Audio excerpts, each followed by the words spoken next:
he filled up a condom full of ham and he was deep throating it, and he was going out onto the tables and like drinking their wine, like he was like double. It was so full on, and I was there going, I can't fucking. What am I gonna do? My first Edinburgh show was called Bite Me, and it was a dark comedy theatre piece about bulimia, which is so Edinburgh. So it sold quite well, because obviously it was dark and weird. It was a slog. Oh my God, it was such a slog. I was flying for like 4 hours a day, and then doing the show, which was like quite emotional, and then going and doing all the, drop-in shows after. It was very stressful. I drank like a fish. What is the Fringe like for a new comedian? It's like the Fringe it's hell. It's hell on earth. It's a lot of work.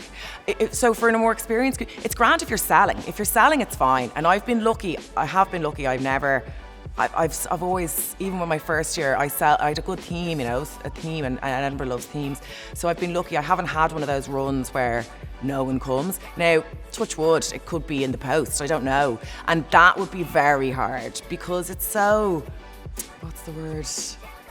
You need hope in Edinburgh. That's what you're surviving on. You're surviving on hope. Some of it's fake, but that's what keeps you going. I used to flyer women drinking in big groups during the day, because I was like, they're my kind of women, and I think they'll buy into. That's why I will, until if I get to a point where I just sell out the whole run before I even do it, I'll always flyer, because I think flyer is actually a really good way of recruiting people who you think will be into your comedy. And the more people you recruit in the park and stuff who be into your comedy, the less chance you have of a cruise ship of 30 people coming in who just hate you. And they want to make it very clear that they hate you. And you're like, I fucking hate you too. The first year, I was giving out free tickets to my show, and those people, not all of them, but some of them still come to my show now every year. So they build an attachment with you, and you build an attachment with them, and people have their regulars that they go to every year. So it's a build. That's what Edinburgh is. It's a build. I was going on after this guy, I can't remember his name, he's incredible, he's a New Zealand guy. He filled up a condom full of ham and he was deep throating it, and he was going out onto the tables and like drinking their wine, like he was like double. It was so full on, and I was there going, I can't fucking, what am I gonna do? I'm gonna go up there and talk about like Tinder. This is so embarrassing. It was fine, like I survived, but it was a particular memory. With that memory, I was like, what am I doing with my life? I should have just gone into marketing. It was one of those moments. Any advice for upcoming comedians? Don't get bogged down in what anyone else is doing. Just focus on what you're doing, because there's so much work that it doesn't matter what anyone else gets. You're gonna get, if you just stay working hard and writing jokes, the work will eventually come your way.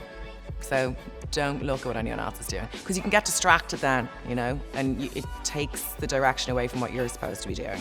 So just blinkers, just what you're doing. That's important. My family have made their peace with my comedy now.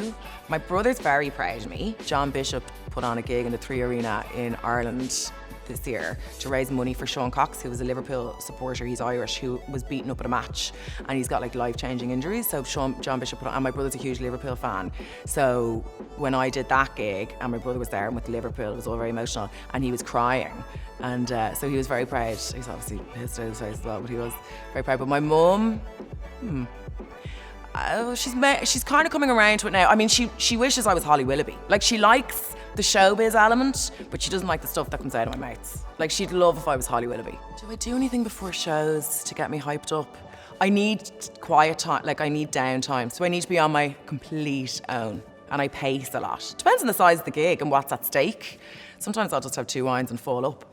But I wouldn't recommend that. But no, I pace, I'm on my own thoughts, go through my bing, bing, bing, bing, punchline, and and kind of just wiggle a bit, just kind of get my body going.